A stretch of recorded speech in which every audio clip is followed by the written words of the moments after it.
Well, good morning, everyone. Thank you, Alex, of course, for that warm introduction. This is, in fact, my first speech, and I'm excited to be starting the day here with all of you, starting your session here as well, and very much looking forward to my conversation with the incomparable Gigi Sohn here in just a couple minutes. So I'm Geoffrey Starks, and I am the newest commissioner at the FCC. I've been sworn in for about 100 days, and I'm thrilled to share some of my initial thoughts here today. And when I was invited to join, I was learning more about this gathering and the goals, and I immediately thought that this would be a perfect opportunity for me to lay down a marker on what I think is quite clearly one of the most important issues facing America today. And let me speak quite plainly, it is getting the internet everywhere. And so for folks that are here at a Digital Divide conference, it obviously should come to no surprise to you that there is a significant digital divide here in America. Over 24 million Americans, even by the FCC's account, still do not have access to broadband. And millions more don't use high-speed broadband at home because they simply can't afford it. And getting broadband everywhere has to be an urgent and high priority. And in fact, I believe that we are quickly transitioning from a digital divide to what I will call a state of internet inequality. And now, what do I mean by that? 2 points. First, we are rapidly moving to a world of 5G, where there is going to be the offerings of advertised gigabit speeds, lightning fast speeds. And I'm all for ushering in the 5th generation of wireless technology, but I am deeply concerned about the far too many communities that simply have no Gs.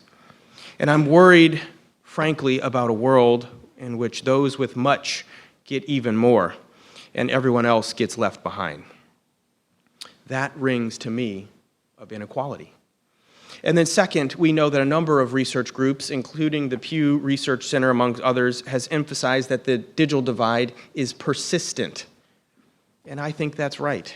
Long-standing issues that disproportionately affect communities, and certain communities in particular, speak to me of issues of equity and equality.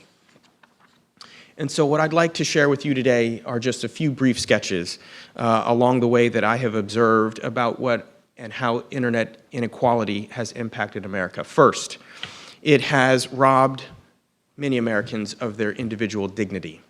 Second, it has hamstrung the U.S. economy. And then third, I believe it has weakened our U.S. democracy. So first, with regard to individual dignity, it is quite clear that the disconnected feel disaffected here in America, and you can see why. Those that are on the wrong side of the digital line intuitively see that they are not able to fully participate in our modern world. And more importantly, they have to go to great lengths to get the access that they know that they need for their daily lives. And so we hear the compelling narratives of a mom who has to take her child to McDonald's or the parking lot of the local library in order to get the Wi-Fi access that she knows that she needs so that her kid can complete her homework. And we hear about the farmer who has to drive a great distance in order to download and upload his crop data so that he can better his farm operations. And then we hear about folks that are having to drive to the top of the hill just so that they can download a movie so that their family can have movie night. These Americans, like all of us, want to be in control of their lives, their own paths, and achieve their goals. And day after day, week after week, these Americans see that something is not adding up. And they're staring their autonomy and their agency in the face, and they're working too hard to keep from getting left further behind. And so they have to go to these fast food chains, these community centers, these errant Wi-Fi signals, whatever it takes for them to be able to perform the tasks that many of us take for granted. Being able to connect to fast internet. And when they actually do get that moment of reflection, they wonder, why was it so hard? Why can't I get some help? And they feel forgotten. But not by me and not by us here today with our collective thinking. Second, with regard to the U.S. economy, the economic impact of broadband cannot be overstated. I believe deeply that internet inequality is the greatest barrier that we have to our future global competitiveness. Solving this problem and quickly will decide whether certain communities across the country succeed or whether they're going to be left to wither and in some instances disappear altogether. Towns without broadband do struggle to create and retain businesses and jobs, and few new businesses will move into a town that doesn't have high-speed broadband. Without broadband, these businesses and these entrepreneurs are shut out of markets, both local, national, and of course, global. And not only that, but closing the digital divide, ensuring that broadband is used more consistently by more people would allow a wide-scale rollout of incredible tools that could save time and money for consumers and businesses alike. And now I'm the son of a doctor from Kansas, and so something that we're calling telehealth, telemedicine, is something that is deeply important to me. And we know that broadband enables cutting-edge telehealth services that can improve the quality of care and help consumers avoid the inconvenience and expenses of traveling to see a doctor. We also know that remote monitoring is going to be able to help those folks with chronic diseases that have to be consistently monitored, diabetes, hypertension. We're also seeing how telestroke, where broadband connections are helping folks make snap decisions on somebody who's had a stroke, and they're saving precious seconds that can improve somebody's life.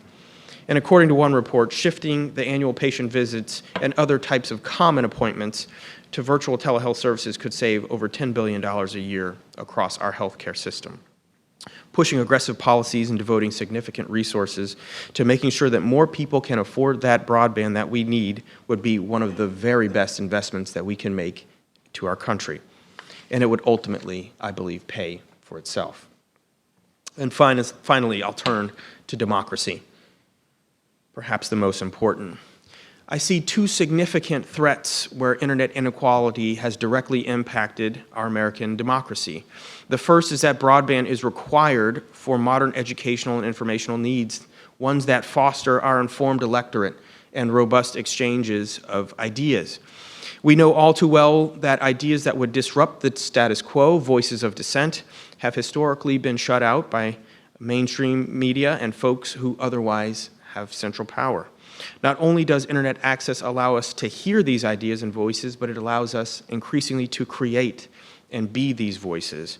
And while we've certainly seen recently that we need more to ensure that our networks and our technology can't be used against ways that inherently threaten our democracy, we've also seen countless examples of how new voices and activists seek to make our democracy stronger and that much more essentially democratic. And further, on a more basic level, as the parent of two children myself, our children need broadband. They need it to be educated and to grow into full participants in our democracy, not only to complete their assignments at school, but more holistically to master the technology of today so that they can innovate for tomorrow.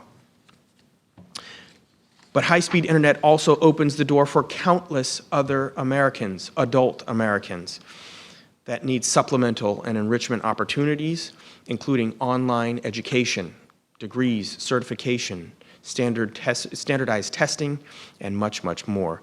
Those who are disconnected find it harder to access the education and information that they need, and they're less able to raise their voices to be heard. And then lastly, the second point, I frequently go out into communities where there are rural, low-income folks who do not have the essential broadband that we're talking about here today. And when I meet with these communities that are on the wrong side of the digital line, regardless of whether they are rural, urban, black, white, young, or old, I hear the same notes of deep frustration and, in fact, anger. And the widening chasm of broadband haves and have-nots threatens the central and core notions of our shared culture as Americans. It is pulling us apart when, in fact, quite clearly by its nature, it should be connecting us. That is to say, the persistent and uneven distribution of who is connected in America is not healthy for our democracy. Now, I've been thinking about these issues for a long time, and it's part of my day job. I think about them every day. But I'd like to briefly touch on one more thing and one more recent example of a new digital divide where networks and technology, I think, are being and potentially being unfairly weaponized against certain segments of American. That is facial recognition. And right now, certain law enforcement agencies are taking advantage of connectivity to deploy facial recognition for systems in their police cruisers and at public events. And in some countries, we know that these systems are being deployed over entire cities, passively identifying anyone who comes across that camera in a given area. But where do we stand as Americans? Often, I believe that these systems are used to decide whether a person should be interdicted by law enforcement. As a former DOJ official, I know that there is almost no greater power that we give to our society than that of the criminal justice system. And that first touch of who is interdicted and who is not is coming to facial recognition. And it is a significant event in anyone's life, and unfortunately, it can lead to severe consequences, we know, even for the innocent. So what's the problem? These systems, I have seen, are doing a bad job identifying communities of color and black and brown faces. Last year, the ACLU in particular used a facial recognition software to scan the face of members of Congress against what was a mugshot database. That test generated 28 false positives. That means that there was a signal that these representatives and senators were in fact criminals. San Francisco, one of the most forward-looking cities, of course, on technology, has just banned facial recognition technology. Brad Smith, the president of Microsoft, revealed just the other day that he has indicated that his company will not sell facial recognition technology to law enforcement because, quote, it will lead to bias. It will lead to false identifications. People will be put in the back of police cars when they've done nothing wrong, close quote. And so facial recognition is just one of the recent examples of an advancement in technology enabled by our communication networks that will soon become a bigger part of our lives. And there are countless others like artificial intelligence, algorithmic bias that have biases built in, and we need to look at that. If we don't get them right, new digital divides will propagate, and we don't know what those consequences will be. We have to get this right. And with that, thank you for inviting me to speak, be the first speaker at the plenary session here, and thank you for allowing me to join you for just a couple thoughts here of this important gathering. I'm looking forward to talking with the incomparable Gigi Sohn. Thank you.